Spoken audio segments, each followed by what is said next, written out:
It's your boy, Honorable Sensations, the smoothest of all sensations. We got something to talk about, man. Washed R&B rapper, Party Next Door, wants smoke with the GOAT, Chris Brown. Not only Chris Brown, but Bryson Tiller and Jeremiah.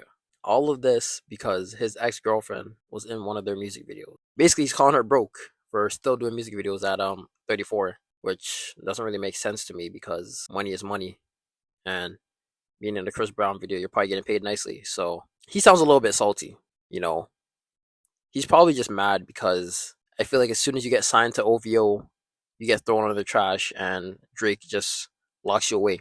See, it never makes sense to me that rappers will sign to another rapper that's still active because you're never going to be bigger than that rapper that's controlling the label. Like, look at everybody under Travis Scott's label. Like, you've never heard of them after. Like, Soulfago, he was popping for like what, like 7, 8 months. And when was the last time we dropped some music? I understand signing to a label, but I would never sign to a rapper's or singer's label. That's something I wouldn't do. Because now look at P&D. He's probably going broke. He lost his girl. Now we're trying to beef with Chris Brown. And we saw what Chris Brown did to Quavo. Well, that was pretty even, but all we know was that Chris Brown does not duck the smoke. I can't think of one time when Chris Brown ducked any smoke. And honestly, I don't think P&D is ready right now. He's out of shape. He's overweight. I do not think he wants to smoke. But he's hella mad right now because of his whole ex situation.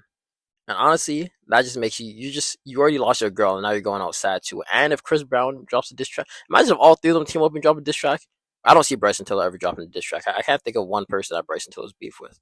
And Jeremiah is kind of, I want to say he's super relevant, but I mean, he did his thing on the song. I kind of, honestly, I'm not the biggest fan of this song. It's okay. They've definitely had their better work, but I was like, not gonna lie, I was expecting more from these three. I thought when these three collabed, it was gonna be a straight banger, but I was just a little disappointed. It's one of those songs, yeah, you'll leave it playing, but it's not a banger. Like, it's not recognizable, really. Especially after that amazing album that Chris Brown just dropped, I didn't think he was gonna come in. I mean, Chris Brown's verse was fire. His verse was good, but Jeremiah on the chorus didn't sell it to me. Maybe it's one of those ones I gotta keep listening to and it'll grow on me, but it's all right for now.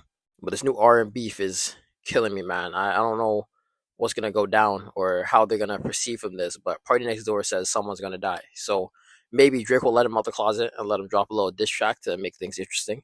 But at the end of the day, I don't think beef is really good for any artist. Unless you win, it can help you. But if you lose, it's not. Either way, though, I feel like when artists are bringing up dirt on you, even if you do win, people still now have to think of a different type of way. Like, look at Drake. Everybody thinks he's a pedophile now, even though there wasn't really any concrete evidence. Kendrick just brought it up, and now everyone thinks he's a pedo.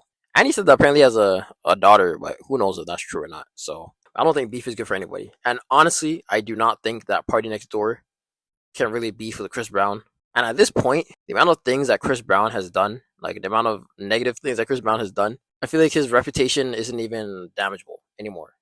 Like, I feel like it's been damaged enough already, and people still fuck with him.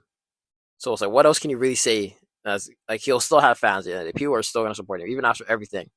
I was at his show the other day, sold out every single seat on a Sunday, sold out. I booked off work the next day just so I could go in. People are gonna support Chris Brown no matter what, and I get it. I'm one of those people. And I know it sounds as bad as it sounds. But that's the goal. That's the best artist of the generation. If he's not gonna drop a diss song on you, he's probably gonna pull up and beat the fuck out of you. So if I was Party Next Door, I would have just kept my mouth shut because you're just looking pretty embarrassing by calling your ex broke and this and that. When was the last time you even dropped any music? How much money do you really have right now? I don't think Party Next Door is in any position to be calling people broke. I mean, maybe he has some money stacked up, but I don't know. Drake needs to let him out the OVO dungeon so he can start dropping some music and maybe be relevant without getting mad at his ex. Because most people probably wouldn't even know that's his ex if you didn't go on Twitter and start ranting about it. So now you're just making yourself look stupid and embarrassing. Party Next Door is just going out sad now. Now, he publicly apologized after all of this. Literally, as I was recording this video, I go on Twitter and I see that he apologized.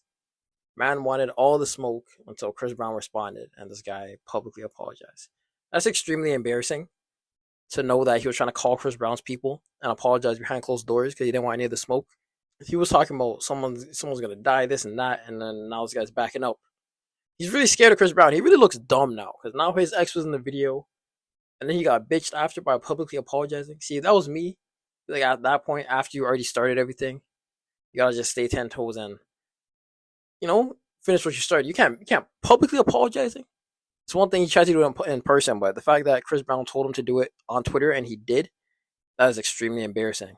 He really didn't want the smoke at all, and he was just caught up in the moment and felt high and mighty for some reason. This is extremely embarrassing. I haven't heard anything about this guy's music in ages, and this is the first thing I hear about him in so long, which is him getting mad and then apologizing for smoke that he started. He didn't want to get bodied by a singing nigga, even though he's a single one too. But he's talking about how Chris Brown's broke also, so I don't know. I don't really think Chris Brown. He probably has the most money out of all four of them, but this is pretty crazy. I wanted to see some diss tracks go out, man. I cannot lie. I kind of wish he didn't apologize. I wanted to see some R&B beef. Some singing diss tracks would be going crazy. I wanted to see that, but he didn't want none of the smoke, so it is what it is.